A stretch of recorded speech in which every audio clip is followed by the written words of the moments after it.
Hello दोस्तों, स्वागत है आप सभी का फिर से एक बार ओपन लैब स्टडी में। तो दोस्तों, मैं लेकर आ गया हूँ आप सभी के लिए ओपन लैब स्टडी के माध्यम से ये क्लास आपको MS एक्सेल के 4 नंबर पार्ट है। ऑलरेडी हम लोग 3 क्लास कर चुके हैं, जिसके उपरांत हम लोग 90 क्वेश्चन किए हैं। हर एक क्लास में आपको 30 क्वेश्चन देते हैं और सारे क्लास के सारे क्वेश्चन आपके लिए इंपॉर्टेंट है। जो भी क्वेश्चन हम लाते हैं सारे सिलेक्टेड और सारे एग्जाम से प्रीव्यू से क्वेश्चन पूछे हुए क्वेश्चन रहते हैं।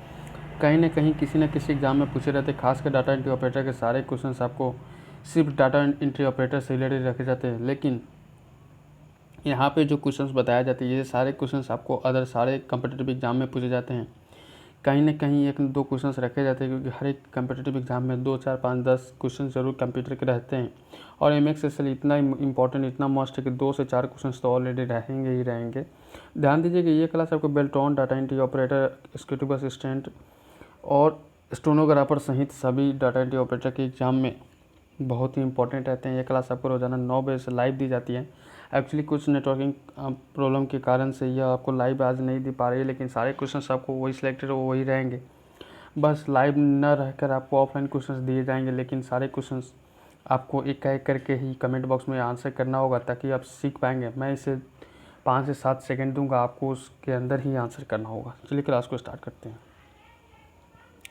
क्वेश्चन आपके बोर्ड पे लग चुका है। यहाँ पे ये वर्कशीट रेंज है, ध्यान दीजिएगा। ये वर्कशीट रेंज ए क्या होता है, तो आंसर कीजिएगा सभी।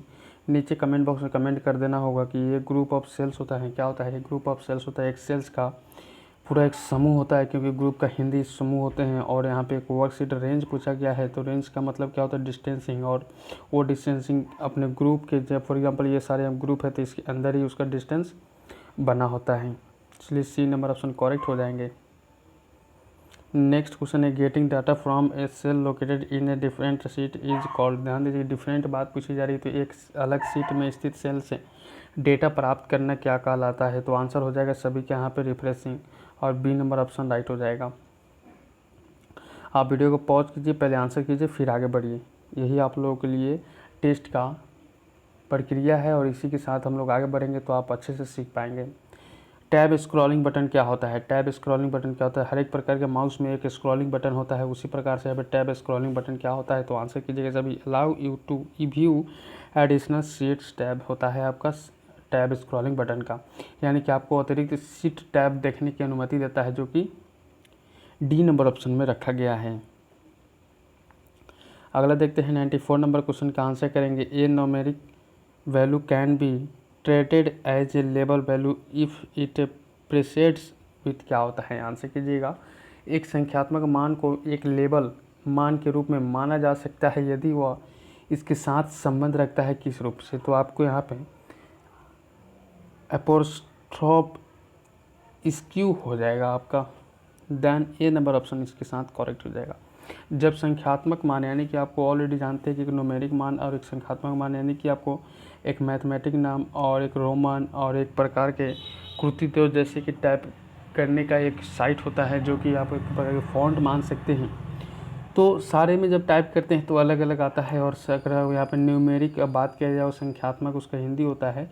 और आपको यहाँ पे जियो बेसिक पे अगर बात करी जाए, प्राकृतिक संख्या जैसे कि होते हैं, तो उस प्रकार से ही कंप्यूटर में ही एक लैंग्वेज होता है, जिसको यहाँ पर आपको न्यूमेरिक वैल्यू के बारे में जानते हैं, जो कि आपको ज़्यादातर काम में लाए जाते हैं MS एक्सेल के। आपको पूछेगा MS एक्सेल 2016 वर्जन रख दिया जाए। Consistency of text can be done using. ध्यान दीजिए, यहाँ पर यूजिंग की बात की जा रही है कि भाई कंप्लीट रूप से आप डन कर दिए रहते हैं, तो पाठ यानी कि आपको जो टेक्स्ट होते हैं उनके समास का उपयोग करके किया जा सकता है किस रूप से? तो आंसर कीजिएगा। क्या हो जाएगा? बिल्कुल एम्परसेंड हो जाएगा। एम्परसेंड आपका बिल्कुल करेक्ट हो जाएगा, और यहाँ पे D नंबर ऑप्शन करेक्ट हो जाएगा। एम्परसेंड आपका हिंदी होता है, यानी कि इंग्लिश होता है, और ये आपका सिंबल होता है। आपको इंग्लिश याद कर लेना होगा, और यहाँ पे सिंबल आपको भी ध्यानपूर्वक रखना होगा कि यहाँ पे समास का उपयोग करने के बीच में जो प्रक्रिया होती है उसे क्या कहते हैं? यहाँ पर हम लोग ज़्यादातर इसको एंड के रूप में हम लोग जानते हैं, लेकिन यहाँ पे एम्परसेंड इसको कहते हैं। नेक्स्ट क्वेश्चन देखते हैं। यहाँ पे अगला प्रश्न है, data can be arrange in a worksheet in a easy to understand manner using. क्या होता है? आंसर सभी को यहाँ पे आंसर कर देना होगा। उपयोग करने के तरीक़ों को समझने में आसान वर्कशीट में डेटा को व्यवस्थित किया जा सकता है किस रूप से? तो व्यवस्थित करने का ऑटो फॉर्मेटिंग, अप्लाइंग स्टाइल्स और चेंजिंग फॉन्ट्स होते हैं, देन डी नंबर ऑप्शन आपका बिल्कुल करेक्ट हो जाते हैं। जो सारे क्वेश्चंस करेक्टली वाले होंगे, यानी कि सारे क्वेश्चन जो सही होने वाले होंगे उसको ध्यानपूर्वक देखें, क्योंकि सारे ऑप्शन आपके लिए इंपॉर्टेंट रहते हैं। एग्जाम हॉल में कोई एक ही ऑप्शन पूछेगा, लेकिन यहाँ पे एग्जाम आपको अगर आंसर पूछा जाए यहाँ पर तो आप ऑल कर देते हैं, लेकिन एग्जाम हॉल में जो नहीं है कि ऑल वाला ऑप्शन रखिए, एक ऑप्शन यहाँ पे और 4 ऑप्शन अदर रख दिए जाएंगे और डायरेक्टली यही ऑप्शन एक पूछ दिए जाएंगे। तो आपको अगर ये चारों को ऑप्शन याद रखेंगे तो आप लोग बहुत बेहतर कर पाएंगे। क्या होता है यहाँ पे, आंसर कीजिएगा सभी। लीजिए, you can use drag and drop to embedded Excel worksheet data in a Word document. यानी कि हम लोग इस प्रकार के क्वेश्चन ऑलरेडी पहले कर चुके हैं। आप किसी वर्ड डॉक्यूमेंट में एक्सेल वर्कशीट डाटा को एम्बेडेड करने की ड्रैग एंड ड्रॉप का उपयोग कर सकते हैं। ऑलरेडी इसका क्वेश्चन का आंसर सभी को पता है कि यहाँ पे by dragging a range of Excel data to the Word button on the text bar while pressing the Ctrl+ key. यहाँ पे आपका ये नंबर ऑप्शन राइट हो जाएगा। आंसर है Ctrl यानी कि कंट्रोल की को दबाने हेतु टास्क बार पर शब्द बटन के लिए एक्सेल डेटा की एक श्रृंखला का चक्कर काट कर किस प्रकार से आप इसे यूज कर सकते हैं। तो आपको यहाँ पे इस प्रकार के एम्बेडेड करने के लिए क्षमता बताया गया है, ए नंबर ऑप्शन राइट हो जाएगा। नॉर्मल यहाँ पे क्षमता बताया गया, यही हम लोग को याद करना था। इस क्वेश्चन के बेस का यही एक अर्थ था, मध्य था कि भाई आपको इसका क्षमता बताना है। द ऑटो कैलकुलेट फीचर क्या होता है आंसर, ऑटो गणना की सुविधा क्या होती है। ऑटो गणना की सुविधा क्या होती है, तो आंसर कीजिएगा सभी। Provides a quick way to view the result of an arithmetic operation on a range of cells. तो यहाँ पे आपका आंसर हो जाता है सेल्स की एक श्रृंखला पर अंक गणितीय ऑपरेशन के परिणाम को देखने के लिए किस प्रकार के त्वरित तरीका का प्रदान करता है। B number option right. अगला देखते हैं यहाँ पे, Excel uniquely identify cells within a worksheet with a cell. क्या होता है आंसर, बहुत ही बढ़िया क्वेश्चन है। एक्सेल विशिष्ट रूप से एक सेल नाम के साथ एक वर्कशीट के भीतर कोशिकाएं यानी कि सेल्स की परिचालन क्या कहलाता है। तो आंसर कीजिएगा सभी, column letters and row numbers. Column letters and row numbers, then आपका B C number option right हो जाएगा। नेक्स्ट प्रश्न है, which of the following format you can decide to apply और not a auto format dialog box. आप निम्नलिखित में से कौन सा प्रारूप लागू करने का निर्णय ले सकते हैं या आप ऑटो फॉर्मेट संवाद बॉक्स में नहीं। तो आपका आंसर आ जाएगा डी नंबर, यानी कि number format, border format, font format या ऑल द अबव। ठीक, यहाँ पे आपका आंसर यहाँ पे बिल्कुल डी से ये 100 नंबर क्वेश्चन का आंसर क्या हो जाता है, डी नंबर ऑप्शन करेक्ट हो जाएगा। इसके साथ ही 3 ऑप्शन ऑलरेडी आपको याद हो जाते हैं। अगला प्रश्न यहाँ पे रखे गए हैं, how can you remove borders applied in cells. यानी कि ऑलरेडी जब हम अप्लाई कर चुके हैं जो बॉर्डर को, तो उस बॉर्डर को हटा लेना है, यानी कि हटाने का तरीका क्या है। तो आपको याद रखना होगा कि choose none on border tab of format cells and open the list on border tool in formatting tool bar, then choose first tool no border. ठीक, कहने की बात है आप कक्षों के जो प्रारूप जो होते हैं उस बॉर्डर टैब पर कोई नहीं चुन सकते हैं, यानी कि उस पर क्लिक करके आप उसको ऑप्शन वाइज नहीं चुन सकते हैं। और दूसरा है उसको टूल बार में बॉर्डर टूल पर स्विच खोले, फिर पहला टूल चुने, कोई बॉर्डर नहीं, वहाँ पे नन होता है बॉर्डर का, उससे चुन लेना है और बॉर्डर क्लियर ख़त्म हो जाएगा। देखिए लॉन्ग क्वेश्चन है, आपके एग्जाम हॉल में लॉन्ग क्वेश्चन ही पूछे जाएंगे। जरूरी नहीं है कि आपको छोटे छोटे क्वेश्चन से पूछे जाए, बहुत सारे लॉन्ग क्वेश्चन से रखे जाते हैं। तो एक्चुअली यहाँ पे आपको समझना होगा और आपको सीखना होगा। जब आप सीख लीजिएगा तो लॉन्ग क्वेश्चन बेहतर तरीके से कर पाइएगा। छोटे छोटे मेथड ही समझना होता है। क्या होता है कि एक्चुअली ये फार्मूला बेस्ड पे रहता है और छोटे छोटे जो लाइनिंग समझ जाते हैं आंसर करने में आसान होते हैं। अगला है, where can you set the shading colour for a range of cells in Excel. ठीक है, यहाँ पे कही की बात है कि आप एक एक्सेल में कितने सेल के लिए शेडिंग कलर सेट कर सकते हैं, कितने सेल के लिए शेडिंग कलर सेट कर सकते हैं। तो भाई हम लोग choose required colour from patterns tab और format cell dialog box and choose required color on fill color tool in formatting toolbar and choose required color on fill color tool in drawing toolbar। आवश्यक रंग प्रपत्र pattern कक्ष संवाद box का pattern tab चुनें। Formatting toolbar में fill colour tool पर आवश्यक रंग चुनें या ड्राइंग टूलबार में फिल कलर टूल पर आवश्यक रंग चुन सकते हैं, यानी कि किसी भी मदद से आप इसको कलर को भर सकते हैं। नेक्स्ट प्रश्न यहाँ पे रखा गया है। अगला प्रश्न का आंसर करना है सभी को। क्या होता है अगला प्रश्न का answer? You can set page border in Excel form. आप एक्सेल में पेज बॉर्डर सेट कर सकते हैं। अभी थोड़ी देर पहले हम लोग बॉर्डर को हटाने का प्रक्रिया जाने हैं, अभी सेट करने का प्रक्रिया जानते हैं। तो you can not set page border in Excel, यानी कि आपको पेज का जो बॉर्डर होता है वो हम लोग नहीं सेट कर सकते हैं। किसमें? तो एक्सेल में, क्योंकि एक्सेल ऐसा नहीं है कि भाई इतना ही है, इसका लंबाई चौड़ाई बहुत बिग होता है जिसका बॉर्डर लगाना हम लोगों के लिए असंभव है। छोटे छोटे लाइनिंग काट कर बॉर्डर लगा सकते हैं, लेकिन अगर नॉर्मल बात की जाए कि टोटली बॉर्डर पेज में लगाना है तो नहीं लगा सकते हैं। अगला देखते हैं क्या होता है। चलिए नेक्स्ट क्वेश्चन है, when all the numbers between 0 and 100 in A range should be displayed in red colour apply. जब रेंज में 0 और ठीक है, तो यहाँ पे when all the numbers between 0 and 100 in A range should be displayed in red colour. आपका answer क्या हो जाता है? बी नंबर ऑप्शन करेक्ट हो जाएंगे। नेक्स्ट प्रश्न देखते हैं यहाँ पे 105 नंबर क्वेश्चन का answer, you can check the conditions against when applying conditional formatting. क्या होता है आपका आंसर? यहाँ पे बिल्कुल करेक्ट हो जाएगा।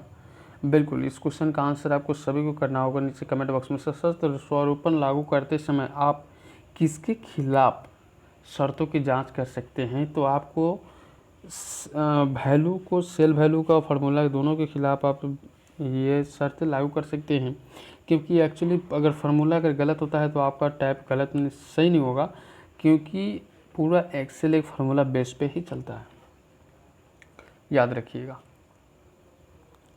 अगला देखते हैं यहाँ पे। अगला प्रश्न का आंसर सभी को करना है। Which of the following is not true regarding conditional formatting. क्या होता है? निम्नलिखित में से कौन सा सशस्त्र स्वरूपन के बारे में सही नहीं है? ठीक, क्लियर, सही नहीं है। तो you can set condition to look for bold and apply italics on them. आप बोल्ड देखने के लिए और उन पर इटालिक्स लागू करने के लिए कौन सा शर्त सेट कर सकते हैं, यानी कौन सा रूप लगा सकते हैं, कौन सा सिंबल लगाइएगा तो वो क्या हो जाएगा? बोल्ड और इटालिक दोनों हो जाएंगे। नेक्स्ट प्रश्न देखते हैं। अगला प्रश्न का आंसर सभी को करना होगा, ट्राई सभी को करना है। Which of the following is invalid statement, यानी कि इनवैलिड जो वैलिड नहीं है, मान्य होता है, वो स्टेटमेंट कौन सा है? तो यहाँ पे सभी ऑप्शन आपको पढ़ने होंगे, फिर आप सीख पाइएगा। पढ़ते हैं। Sheet tab can be coloured and some picture can be applied as a background of a sheet and you can set the column width automatically fit at the amount of text and then with the width of a row and be क्या होता है? Specified manually और fit automatically. Question है निम्नलिखित में से कौन सा अमान्य कथन है? तो आंसर कीजिएगा फटाफट। डी यहाँ पे आपका हो जाएगा the width of the row and be specified manually और फिट ऑटोमेटिकली। देन आपका एक पंक्ति की चौड़ाई और मैनुअल रूप से निर्देशित की जाती है या स्वचालित रूप से हो जाती है, ऑटोमेटिक। यहाँ पे इस क्वेश्चन का आंसर यहाँ पे हो जाता है। नेक्स्ट प्रश्न यहाँ पे रखे गया है सभी की स्क्रीन के लिए, फटाफट आंसर करना है सभी को एक बार और सोचकर। You can use the formula plate to, क्या होता है? आप सूत्र पत्रिका का उपयोग कर सकते हैं किस प्रकार से? तो आंसर कर दीजिएगा create and edit formula conditioning function. Conditioning function आपका बिल्कुल करेक्ट हो जाएगा। फंक्शन वाले सूत्र बनाए और संपादित कर सकते हैं एक प्रकार से। नेक्स्ट प्रश्न रखते हैं यहाँ पे। अगला प्रश्न का आंसर करना है when a range is selected how can you activate the previous cells. Question है जब एक श्रेणी का चयन किया जाता है तो आप पिछले सेल को कैसे सक्रिय कर सकते हैं, कैसे उसको चालू रूप में रख सकते हैं? तो आपका आंसर करना होगा कि भाई यहाँ पर नॉन ऑफ अबव तो आपका बिल्कुल डी नंबर ऑप्शन हो जाता है, क्योंकि आपने रखा नहीं किया। लेकिन आपके अगर ई नंबर ऑप्शन रहता तो ई नंबर ऑप्शन में रखता सेल्स गोइंग ऑन। क्या होगा? गोइंग ऑन, यानी कि उसको प्रक्रिया को चालू रखना है, तो गोइंग ऑन का ऑप्शन पे टिक करना होगा। नेक्स्ट प्रश्न देखते हैं। यहाँ पे थोड़ा सा लॉन्ग है, क्वेश्चन का आंसर करना अनिवार्य हो जाता है। Whose tool you will use to join some cells and place the content of the middle of joint cells. जब एक श्रेणी का चयन किया जाता है तो आप पिछले सेल को कैसे सक्रिय कर सकते हैं। तो आप अगर चाहते हैं कि नए सेल को ओपन करें, पिछला भी ओपन रहे, तो आपको यहाँ पे आंसर क्या करना होगा, ये आपको पूछा गया है। यानी कि कहने की बात है, जब आप किसी टूल का उपयोग कुछ सेल में शामिल होने के लिए करेंगे, यानी कि कुछ टूल को उपयोग कुछ और टूल में चालू और सक्रिय रहने के लिए चालू करेंगे, तो उस कंटेंट को मिल सकेंगे किसके बीच में रखें, यानी कि दोनों के बीच में रखना है उस कंटेंट को। तो आपका आंसर हो जाएगा click on merge and centre tool on formatting tool बार, यानी कि मर्ज कीजिएगा तभी ना, वो बीच में या लेफ्ट या राइट या फेस में जहाँ आप इच्छा करें वहाँ रख सकते हैं। बिना मर्ज किए कैसे रखिएगा। नेक्स्ट क्वेश्चन यहाँ पे आइए, अगला प्रश्न का आंसर कीजिए सभी। क्वेश्चन है tab scroll button are placed on Excel screen. ध्यान दीजिएगा, टैब स्क्रॉल बटन जब स्क्रीन पर रखा जाता है तो जगह मांगता है किस प्रकार से, तो towards the button left corner. क्या होता है? लेफ्ट कॉर्नर की जगह पे वो मांगता है। बी नंबर ऑप्शन करेक्ट हो जाएंगे। नेक्स्ट प्रश्न देखते हैं। यहाँ पे 12 नंबर क्वेश्चन का आंसर करना है सभी को। देखिए, क्वेश्चंस तो सारे अच्छे लेवल के हैं, लेकिन यहाँ पे आंसर आपको अपने स्तर से देना है, तब आप अच्छे से सीख पाओगे। कहते हैं कि कोशिश करने वालों की कभी हार नहीं होती, और हार कर जीतने वालों को बाजीगर कहते हैं। सभी आप लोग बाजीगर हो, और सभी कोई भी हार मानने वाले में से नहीं है, जीत कर ही दम लेंगे भाई। The name box on the left और फार्मूला बार क्या होता है? एक फार्मूला बार के बाईं ओर नाम बॉक्स का इस प्रकार से होता है जो नेम बॉक्स होता है। तो आंसर कीजिएगा shows the name of cell और रेंज करेंटली वर्किंग ऑन। क्या होता है? वर्तमान में काम कर रहे सेल या रेंज का नाम दिखाता है। क्या दिखाता है? नाम दिखाता है। अगला प्रश्न देखते हैं यहाँ पे। Each Excel file is a workbook that contains different sheets. Which of the following can not be a sheet in a workbook? क्या होता है? प्रत्येक एक्सेल फाइल एक वर्कबुक है जिसमें विभिन्न शीट होती है। कार्य पुस्तिका में निम्नलिखित में से कौन सी शीट नहीं होती है? तो कौन सी नहीं होती है? तो डाटा शीट नहीं होती है। क्या नहीं होती है? डाटा शीट नहीं होती, क्योंकि यहाँ पे वर्कबुक होता है, तो डाटा शीट कैसे होगा? याद कीजिएगा, बहुत बढ़िया क्वेश्चन है यहाँ पे। Which of the following is not the correct method of editing the cell content? इनमें से कौन सा सही विधि नहीं है जो कि सेल के कंटेंट को एक अच्छे से एडिट कर सके? तो आप आंसर कीजिएगा अल्ट सही। यहाँ पे आपको सेल का एडिट करने में मदद नहीं देगा, बाकी आपको F2 और फार्मूला बार के मदद से करने में सक्षम हो जाएगा। चलिए अगला देखते हैं। यहाँ पे नेक्स्ट प्रश्न आपको बोर्ड पे लग चुका है, क्वेश्चन का आंसर करना है। Microsoft Excel is a powerful. क्या होता है? माइक्रोसॉफ्ट एक्सेल एक प्रकार के क्या है? शक्तिशाली, पावरफुल है। तो आंसर कीजिएगा स्प्रेडशीट पैकेज। क्या होगा? स्प्रेडशीट पैकेज आपका बिल्कुल करेक्ट हो जाएगा। नेक्स्ट प्रश्न देखते हैं। यहाँ पे अगला प्रश्न का आंसर यहाँ पे कर देना है सभी को नीचे कमेंट बॉक्स में। एक बार और कोशिश सभी को करना है। How do you rearrange the data in ascending और डिस्कैडिंग ऑर्डर? एक्सकेडिंग या डिस्कैडिंग ऑर्डर, आप आरोही और अवरोही क्रम में डेटा को कैसे पूर्ण व्यवस्थित कर सकते हैं, यानी कि डेटा को कैसे पूर्ण व्यवस्थित, यानी कि पुनः उसको अच्छे ढंग से, अगर वो इधर उधर है तो उसको सही ढंग से कैसे सीरियल वाइज उसको व्यवस्थित कर सकते हैं। तो आंसर कीजिएगा सभी डेटा सोर्ट की मदद से आप उसको आरोही और अवरोही क्रम में सही से बैठा सकते हैं, स्थित कर सकते हैं। नेक्स्ट प्रश्न यहाँ पर रखा गया है अगला 117 नंबर। Which chart can be created in Excel? यानी कि आपका आंसर हो जाएगा एक्सेल में कौन सा चार्ट बनाया जा सकता है। तो यहाँ पे आंसर क्या हो जाएगा? आंसर हो जाएगा सभी को एरिया, लाइन, पाई, तीनों के तीनों करेक्ट हो जाएगा। एरिया, लाइन पाई आपका बिल्कुल करेक्ट हो जाएगा। यहाँ पे chart can be created in Excel, Excel में क्रिएट करने के लिए सभी जरूरी होते हैं। अगला प्रश्न देखते हैं। यहाँ पे 118 नंबर क्वेश्चन का आंसर कर देना है। यहाँ पे एक फार्मूला रखा गया है आप सभी के लिए। ये फार्मूला आपके लिए एग्जाम के लिए बहुत ही बेहतर है और ये आपके अगर कंप्यूटर चलाते हैं, एक्सेल सीखे हुए हैं तो ऑलरेडी ये आपके लिए इंपॉर्टेंट हो सकते हैं। What will be the output if you format the cell containing 5436 यानी कि 5436.8 एज हैच 0.000 क्या हो जाएगा, क्या हो जाएगा। यदि आप इतने युक्त सेल को इतने स्वरूपित करते हैं तो आउटपुट क्या होगा, तो आउटपुट आपका 5436.80 हो जाएगा, यानी कि 8 जीरो हो जाएगा। ठीक है, इतना लिखिएगा तो इतना अगर आए तो क्या होगा, ये आपका फार्मूला हो गया, ये आपका ओरिजिनल मान हो गया।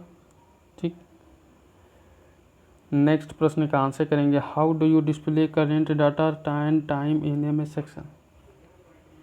आप एमएस एक्सेल में वो वर्तमान दिनांक और समय कैसे प्रदर्शित कर सकते हैं, तो आंसर याद कीजिएगा कि नाउ करके, यानी कि अभी के अभी करके सी नंबर ऑप्शन राइट हो जाएगा इसी के साथ।